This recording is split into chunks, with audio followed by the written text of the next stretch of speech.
All right, so there are all sorts of different writing supports that people have used throughout history, from the walls of caves with old prehistoric cave paintings all the way up to the notebook paper that you may or may not be using today to take notes as you listen to me talk to you.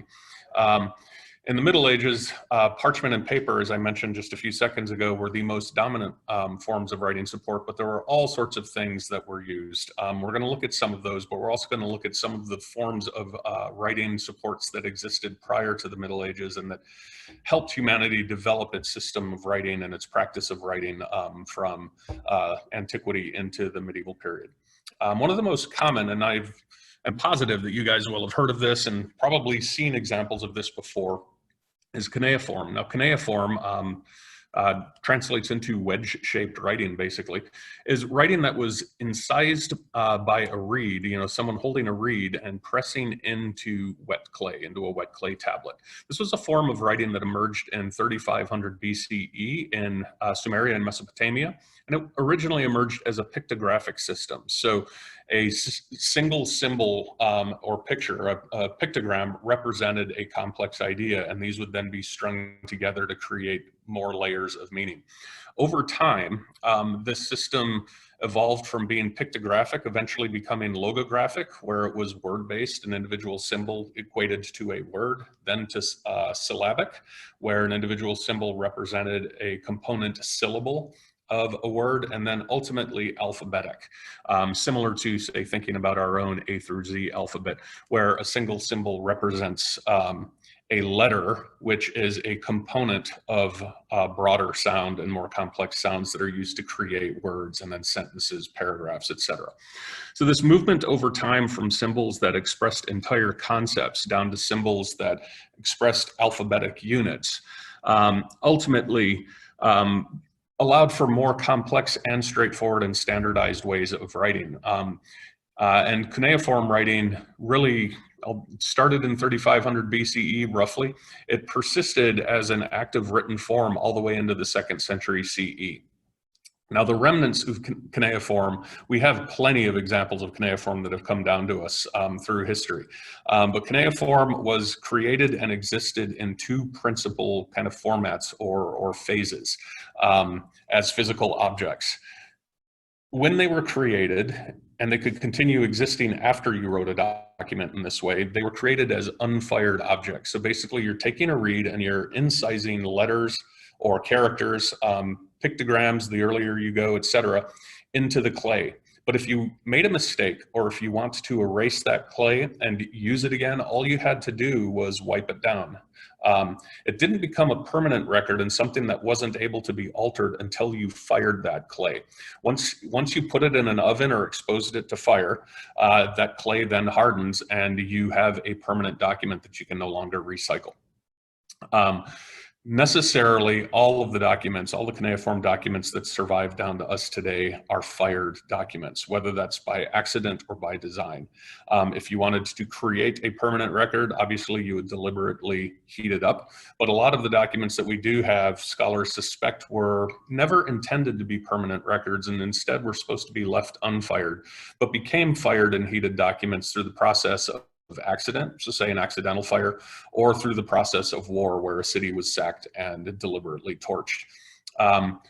So it's now estimated that between 500,000 and 2 million individual pieces of cuneiform survive, but of that total, no more than 100,000 have actually been translated. So there's a remarkable amount of work left to be done in this field. I don't think we actually teach any of this at Ohio State, but I do know that our rivals up north, Michigan, do teach cuneiform and actually have a substantial collection. So if you're interested in an area that needs a lot more manuscript work and a lot more interpretation, cuneiform is the way to go. Before we move on to the next writing support, I wanted to just introduce the idea of strengths and weaknesses of writing supports. And cuneiform is a really good place to start, not least of which because it's one of the earliest forms of writing. But let me get out of screen share here so that I can show you an example of cuneiform in our own collections here at OSU, and oh my gosh, that was nearly catastrophic. You don't want to drop these.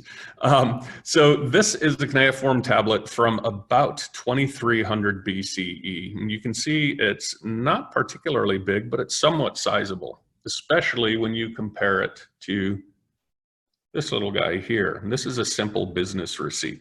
So you can see they come in different kinds of shapes and sizes. Let me put that little guy down and bring this bigger guy back up here. So when you're looking at a cuneiform tablet, I'm just gonna bring it into the camera. I'm gonna move it around a little bit so that you can see it in different angles and different light. You can see that it's written on and back. You can see that it's written on from top to bottom. Now, when you're looking at this, just take a second. What do you think are strengths and weaknesses for this as a writing form? What would make this a good thing to write on? What would make it a bad thing to write on? Just give it a thought. It won't take too long here. Okay, first and foremost, let's talk about strengths. Now, if you're looking at me holding this cuneiform tablet, it's easily portable. That's a decided strength of cuneiform. Whether we're talking something this size or something this size, it's easy to pick up, it's easy to take around with you. Also, in its fired state, it's very, very durable. If you drop it, of course, it's going to break, and we can see kind of that happened here at some point in its past, and it's got a quick down and dirty repair here from decades ago, long before it came to Ohio State. But by and large, it is going to be something you have to take some effort to destroy. So it's relatively durable. Before it's fired, however, one big strength for cuneiform is it's very easy to shape and to incise. So you can create a cuneiform tablet really as large or as small as you want it to be. And it's very, very easy to then take that read and write in it. So the process of writing is really, really easy. And then another major strength for this as a writing support is that it's reusable until you fire it, that is. But in its unfired state, if you only need a temporary record or if you've made a mistake, you can easily just erase it, reuse it, and keep going over and over and over again. Now, weaknesses. I mentioned a second ago that it's durable. It is durable, but it is pretty easy to break. If I were to just drop it onto this table, I guarantee you that it would at least chip, if not completely fracture. So it's somewhat easy to damage in that regard, but in an unfired state, you can easily accidentally wipe it out. So in addition to it being durable and reusable as kind of strengths, it's also easy to break if you're not careful, and in its unfired state, if you're not careful, you can accidentally excise writing. So that's not necessarily ideal. In its fired state, it's not reusable. So once it's hard, that's it. This is all you can do with it. Most importantly, though, when we're thinking about this kind of text, and what we have here, just to give you a sense of what is written on this is a calendar of temple sacrifices. So all of the text on here lists out the dates at which particular types of animals or particular types of foodstuffs are supposed to be sacrificed or offered up in the temple. It is good for things like that. It's good for business receipts. It's good for short records. It's good for short letters, things like that. But it's not particularly great for long form text. So imagine taking your favorite novel or your least favorite textbook and trying to package the entire thing in cuneiform tablets. And imagine how many of these you would need to use in order to package a text like that. Or think about a text like the Bible and how long the Bible is. And we'll be talking about the Bible a lot more as we go through this manuscripts course. Something like that, which is typically in a 13th century parchment manuscript, the medieval Bible might be anywhere from 450 to 650 folios long, so double that for your page count, 900 to 1300 pages long. Imagine doing something like that in cuneiform tablet. All of a sudden, a long form text, the idea of one in cuneiform, it's not portable, although its individual stones might be. That's not to say that there were not long form texts written in cuneiform, they were just few and far between. So as we go through this lecture, I'd like you to think about these kinds of strengths and weaknesses, these questions of strengths and weaknesses, and how they might apply to the metal, the wood, the bark, the papyrus, the other kinds of things that we're going to talk about. So let me get back into share screen mode here and bring this back up, and we will progress on to our next format.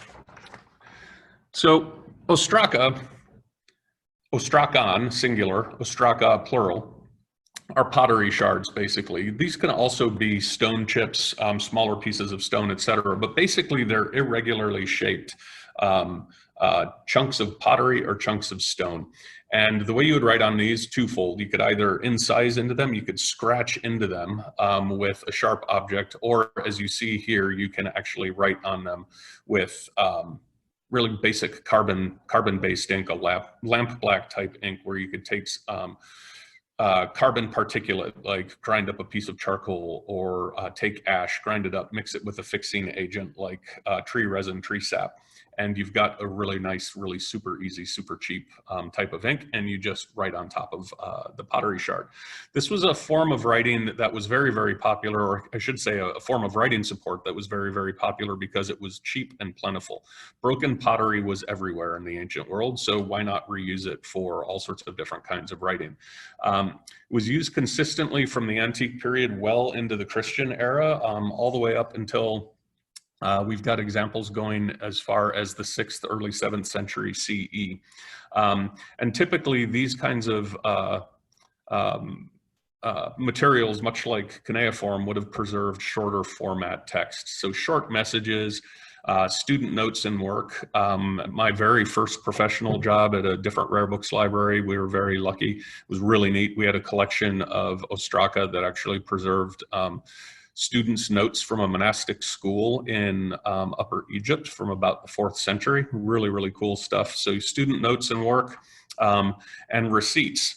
So typically short form things, but there is evidence that some long form materials were actually written on ostraka as well. There is some Egyptian literary work that survives to us today in ostraka up to 3 feet long. So when we think about strengths and weaknesses, though, again, imagine you carrying around a long format text. You've got your textbook or your favorite novel written in ostraka format and a whole series of 3 foot long pottery shards. Not particularly practical. However, it is cheap, it is durable, the writing support was widely available, and it's easy to scratch on or it's easy to paint on with ink. So very, very good for kind of impermanent text or quick down and dirty messages that you want to share. Next, we turn to metal. So metal has been written on throughout history, and I'd be very, very surprised if some of you don't have metal that's been written on yourselves. Might be an engraved ring or a bracelet, something like that. There was larger format engraved metal as well. So metal placards that preserved longer text, like certificates and diplomas or tax rolls, things like that. We have a number of examples of that kind of metal writing going back to ancient Rome. But most metal writing is smaller format and is much, much more informal in the nature of the texts that it preserves. By far the most common type of metal writing that survives from the late antique and to some extent the early medieval period are the tabella de fictionis, or defixio curse tablets. And we've got a nice example of this pictured here, the Nottingham curse tablet, found in about 1960. And typically the way these worked, they would be made of tin, bronze, or lead. That's what most of these disposable metal writings were made of. Because they were soft like gold, but unlike gold, extremely affordable, very, very cheap and very, very plentiful. And you would write down charms or prayers, incise them into the metal, fold them up, and then tuck them behind a wall or throw them into the well at a temple or a holy place.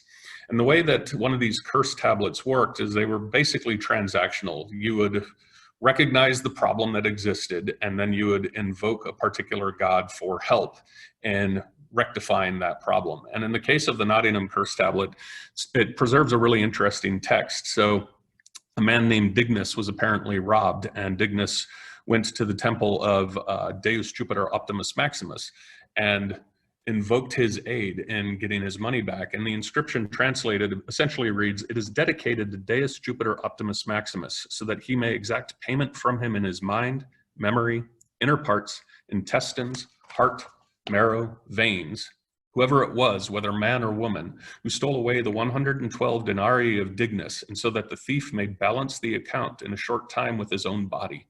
To the above-named god is dedicated 1/10 of the money after the thief will have repaid it. So essentially what Dignus is doing here is asking Jupiter Optimus Maximus to inflict the thief with bodily pain in his guts, thereby inciting that thief to return the money to Dignus, upon which Dignus will give the god 1/10 of the returned sum. So wax tablets, or excuse me, metal tablets like this typically survive for us as these kinds of curse tablets or other types of amulets and charms. We don't have too much in the way, again, of long format text. Imagine writing long format text in metal format and then having to package it, transport it, etc. So again, very, very good for short ephemeral things. Wax tablets. Wax tablets were extremely popular, really from the ancient world on up into the 19th century. Earliest example that has so far been found dates to the 14th century BCE, and it was found in an archaeological dig on a shipwreck off the coast of Turkey. The way that wax tablets worked, you would have very often the cheapest forms, or like the ones you see here on the top left of the screen, a very lightweight wood tablet, typically boxwood. And you would carve a little recessed chamber into that wood. You would back paint it with black pigment and then pour beeswax mixed with tree rosin of some sort in order to provide a good sticky but thick consistency into that recessed chamber. You would then take a stylus, a little piece of metal, it could be really anything that was durable and sharp, and then you could write in that wax tablet. Let me just give you, since here, let me stop share.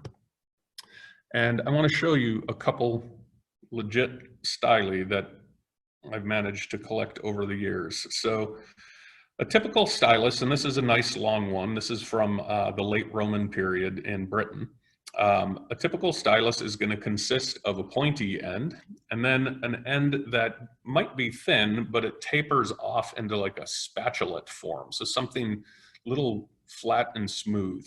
So how do you think this works? Pretty obvious. You take that pointy end, this is what you write with, and you scritch and scratch into that wax. And then when you're done, if you make an error, or if you're done and you want to erase that text, you just flip it over and you use that thin spatulate side to then smooth out the wax and start all over again. So this is a late antique version of a wax tablet, but I have a couple other, or a wax tablet stylus, but I have a couple others here that I just want to show you. Here are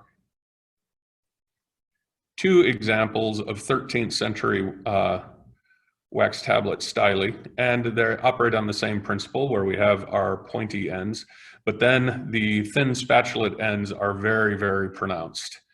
And this doesn't really, you don't need this in order to have an effective stylus. Effectively, what's being done here is creating space where you can add decoration. And I don't know if you can really make anything out there, but a lot of these wax tablet styli on the spatulate end would have little kind of designs of castles or coats of arms or the gospel symbols, other religious icons, things like that. And then another kind of wax tablet stylus that I'd like to show you is this little dude here, and nicely designed, lots of detail on the shaft of that stylus. Tapers to a nice point, and it's got a ring. We'll come back to talking about this one in a second, but effectively, this kind of wax tablet you would hang around your neck, and you could have it with you all the time. And we'll get back to that in a second. Let me go back to sharing the screen here.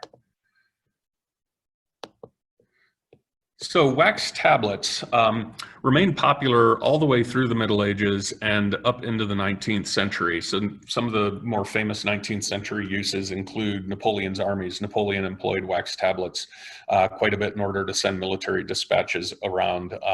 They're waterproof. This is, you know, a great way to send quick messages and make sure that they're not going to be damaged by the elements.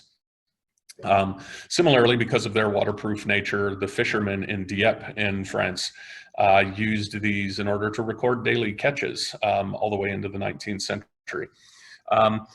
But they've been popular for ages. And the top left image here is an example of one of the Bloomberg tablets. And I just wanted to bring your attention to those because these are a relatively recent find. The Bloomberg tablets are a body of about 405 tablets that were discovered between 2010 and 2013 when Michael Bloomberg was building the Bloomberg building in the financial district of London. This is his European headquarters building. And all major kind of building works in the UK are required to have some sort of archaeological oversight, just in case. And in a place like London, you're pretty much always, when you're digging down, you're going to find something. And in this case, they found 405 wax tablets. Of these 405 wax tablets, about 100 of them have been deciphered to date. And pretty much all of them are brief texts related to judicial and legal things or to financial things. But very much wax tablets were used to preserve all sorts of different kinds of texts. Again, like the other forms of writing supports we've talked about already, very, very short format things.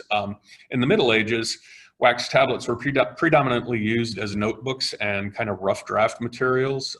Authors would use wax tablets to write down rough drafts of things. They would have their disciples transcribing while they dictated, only to then have those texts in the wax tablets be transcribed into more permanent form, whether it was on parchment or paper.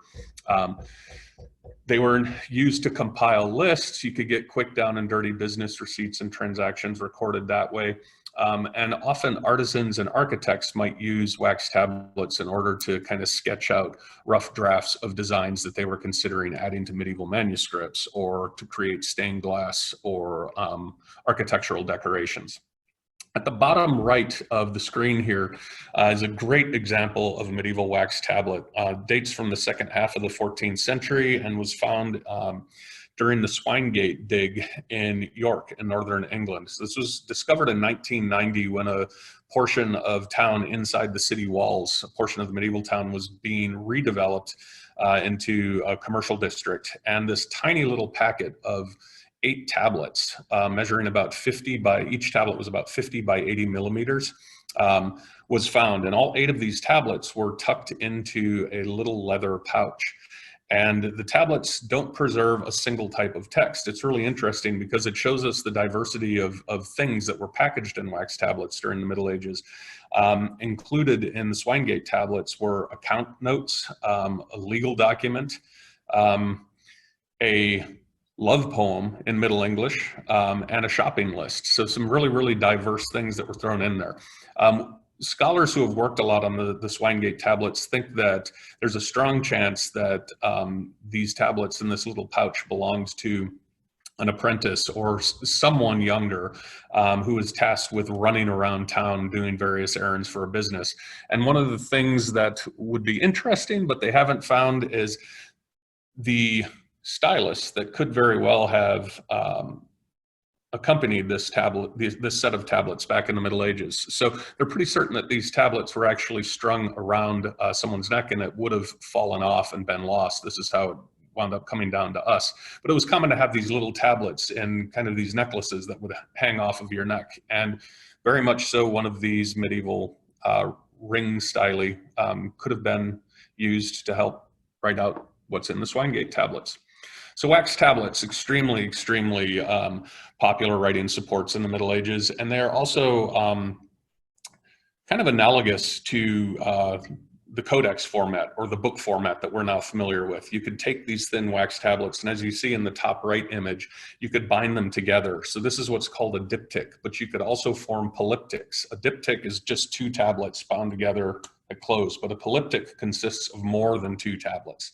So you can quickly see how these might start to take the shape of a book.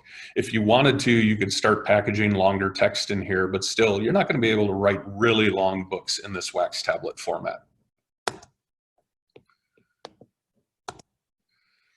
So moving on from wax, we have different ways that wood has been used to package text.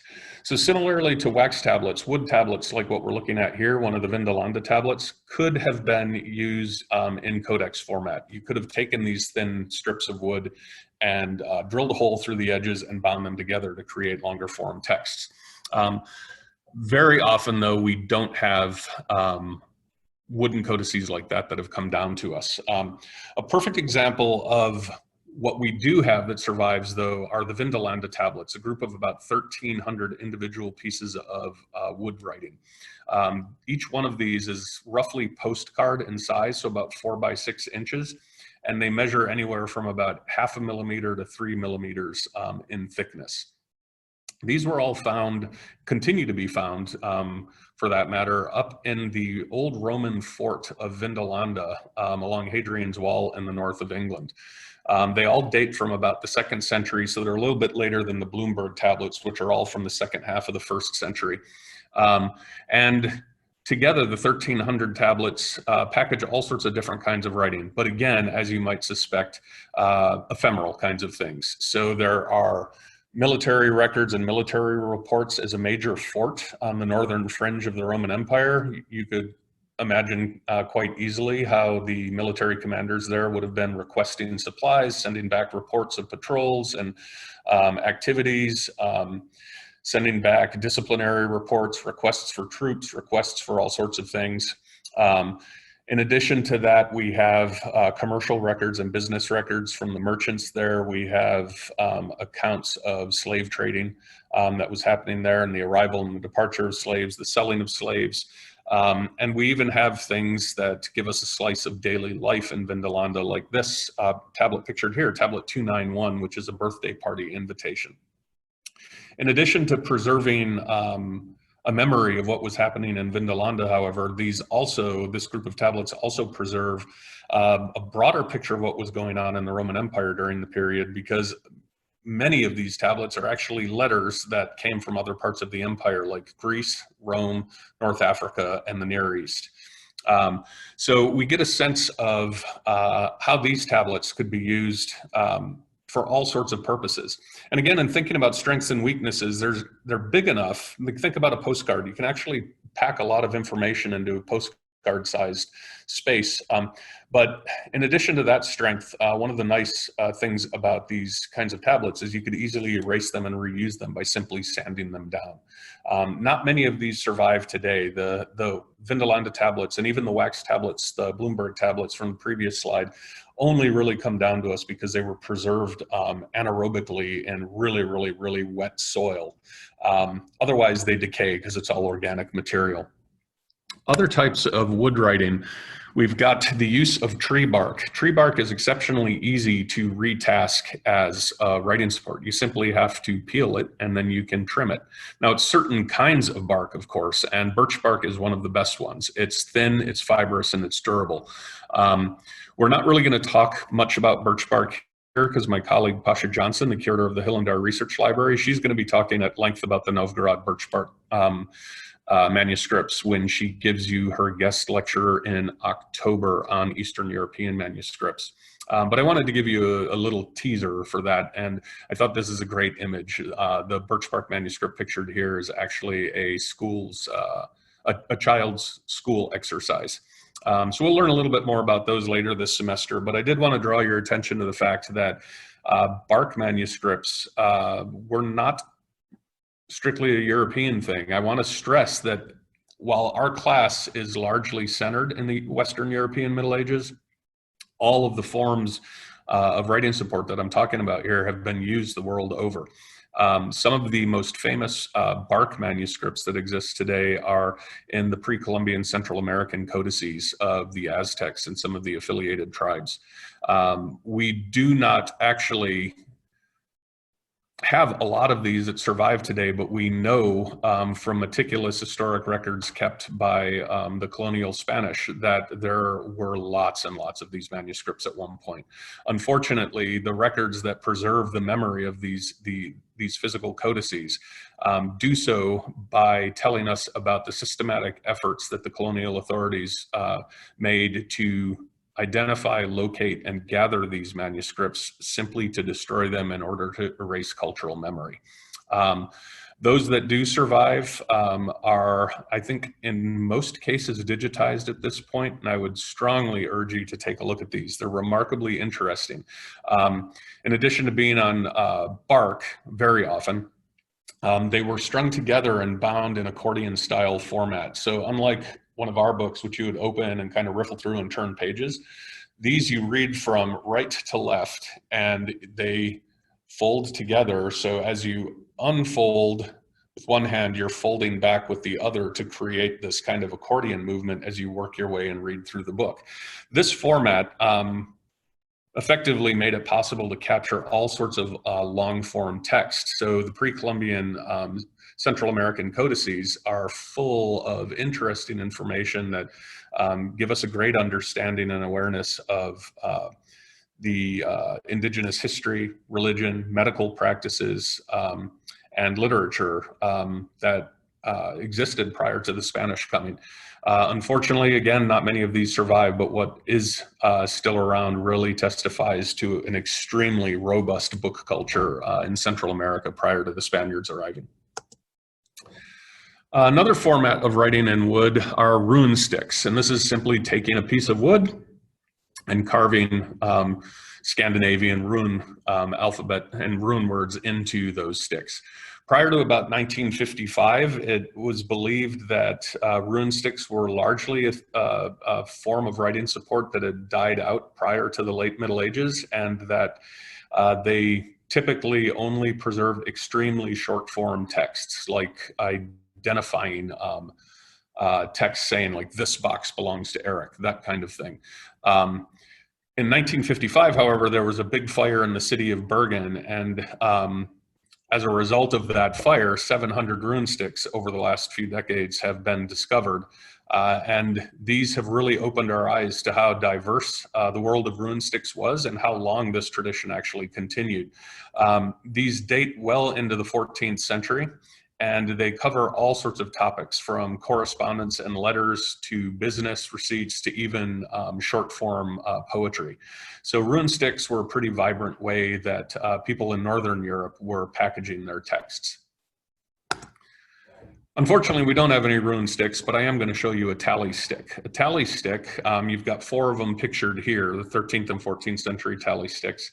Tally sticks were not quite, but almost a unique form of writing support used in England, really beginning in the 12th century and carrying on all the way into the 19th century. I'm going to break away here in order to show you OSU's tally stick. We're lucky enough to have one of our own tally stick. It's not that these exist in incredibly small numbers, but compared to what used to exist, there are virtually none. The way a tally stick worked, and ours dates from the late 13th century, from 1283 to 1285, somewhere within that 3-year period. And the reason we know this is because the text on here preserves the fact that the Bishop of Rochester during the years 1283 to 1285 was the man who was involved with this transaction. So a tally stick effectively is a business record. And the way these worked, you're going to see, let me get it close here, you'll see how this has been cut.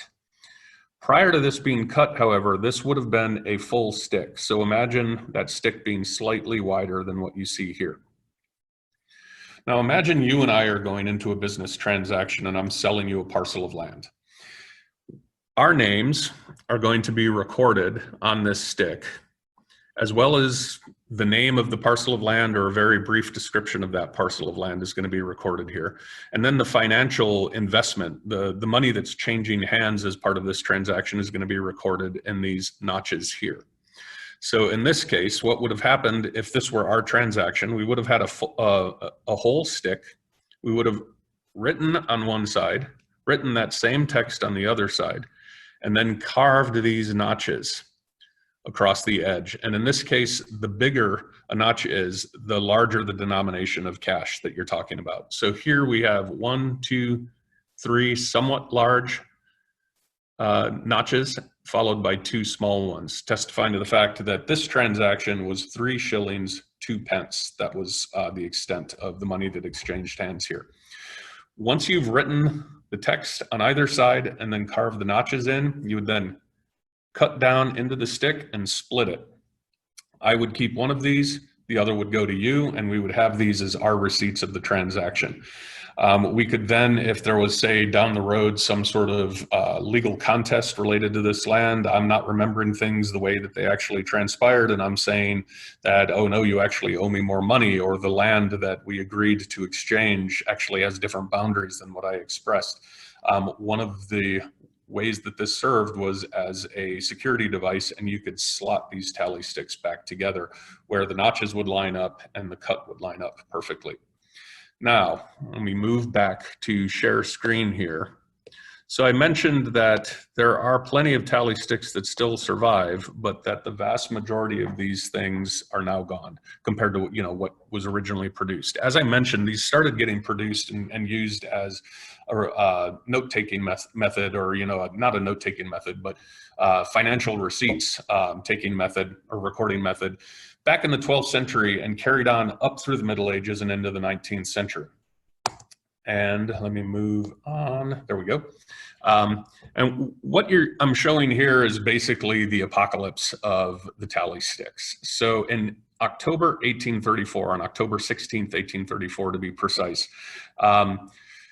officials at the Houses of Parliament at Westminster Palace near London had charged a couple of workmen with basically getting rid of the tally sticks. There were so many tally sticks being stored at Parliament. They just had no more room. These were tally sticks going back centuries. They had served their purpose. And so these men were charged with removing the tally sticks from the premises and getting rid of them somehow. Their solution, as the story goes, is that they decided to burn them in the fireplaces beneath the Houses of Parliament. And the picture that you're looking at here is actually a contemporary depiction of the fire that resulted from the tally sticks being burned from a broadsheet, an illustrated news broadsheet that was issued within a day or two of the actual fire. And the story that is printed underneath this illustration talks about how the two men who were put in charge of this process, for whatever reason, whether they wanted to go home sooner rather than later, they wanted to hit the pub, they wanted to get out of this job as quickly as possible, so they overstuffed the fireplaces, and the fires at Parliament got so hot that the lead lining of the chimneys actually melted. Ran down the chimneys, and the fire continued to burn, and it heated up the chimney stones to such a degree that the wood and cloth furnishings inside the Houses of Parliament and the floors above got so hot that they combusted, and it burned down the Houses of Parliament. So the vast majority of England's tally stick heritage went up in smoke in one night. We're fairly lucky, I think, to have one of these here at Ohio State for you guys to be able to look at. Finally, that's going to lead us to papyrus, and papyrus was by far the dominant writing support of the ancient world. Papyrus is formed or created from the papyrus reed. You cut these reeds, they're native to the Nile Delta in Egypt. You cut these reeds and you peel them into their individual component fibers, and then you would lay these fibers down in parallel rows. You would get a sheet about the size you want, and then you would take another set of peeled fibers and lay them down on top of the original parallel rows, but in a perpendicular fashion. So you've got this crosshatch of fibers that you would then take a mallet and you would hammer, and that hammer would break those fibers down and release the sap, release the moisture that is in the fibers, and it would then bind it all together, and as it dried, it would create a very nice surface, very nice firm surface. And then you could then take that sheet of papyrus and you could cut it to make it smaller. You could fold it, although it's not particularly durable when it's folded. Or you could take those sheets and then paste them end to end or side to side to create documents that are as large or as long as you want them to be. Papyrus became so popular, it wound up getting exported as a cash crop. They tried to create papyrus growing grounds in different parts of the Mediterranean, like Sicily, southern Spain, southern Italy, but Egypt remained the center of the papyrus industry. Papyrus remained in use really as the main writing support up until about the 4th century CE. And right around then, we start to see parchment, which we're going to get to in the next lecture, creep in and overtake papyrus as the dominant writing support. Now, there are a lot of reasons why scholars think papyrus went on the decline. It continued to be used well into the Middle Ages. We have manuscripts on papyrus from the 8th, 9th, 10th, 11th centuries, but those are very few and far between. Some of the reasons and the main reasons that scholars think papyrus went into a sharp decline is really a combination of factors. So one, it's believed that there was right at the beginning around the 4th century a crop blight that affected the papyrus industry and radically reduced the amount of raw material there was that was out there to write on. The other two things are more kind of historical, social, religious, empire-driven factors. So on the one hand, we have the rise of the Roman Empire, and as the Roman Empire becomes more and more bureaucratic, the larger it gets, it requires a very intricate and complex diplomatic structure to hold it all together. And what holds a diplomatic structure together and makes it work is a trail of documents. So as the Roman Empire expands, its consumption of writing supports also grows, putting a strain on the papyrus supply, or so scholars say. Another factor in this, as the Roman Empire is rising and spreading, we also have the slow rise and spread of Christianity. And as any new religion begins to spread, one of the central factors in its successful spread is that people on one end of the world need to understand the same thing that people on the other end of the world understand about the central tenets of that religion. And the best way of actually transmitting that kind of accepted core belief is through writing. So Christianity starts to spread by means of letters, by means of books, by means of the Bible being copied, and different Christian thinkers writing out statements of faith and interpretations of the Bible and spreading things that way. So between the Roman Empire, the rise of Christianity and its use of writing, and crop blight, we have the conditions that create a real stress on the papyrus market and the inability of papyrus to really sustain the amount of writing that is starting to come out of the Mediterranean basin and Western Europe. Paper, as I said, we are not going to talk about in this lecture. I'm going to leave that for my colleague Pasha Johnson when she talks to you later in October. But that's going to draw to a close our pre-parchment writing supports lecture. Codicology lecture 1.2 will pick up with parchment, how it's created, how to identify both natural and manufacturing defects, as well as various types of reader added or human added wear and tear in order to kind of interpret how a manuscript is passed through time and how it may have been used. So without further ado, I will bring this lecture to a close. Thank you for your attention.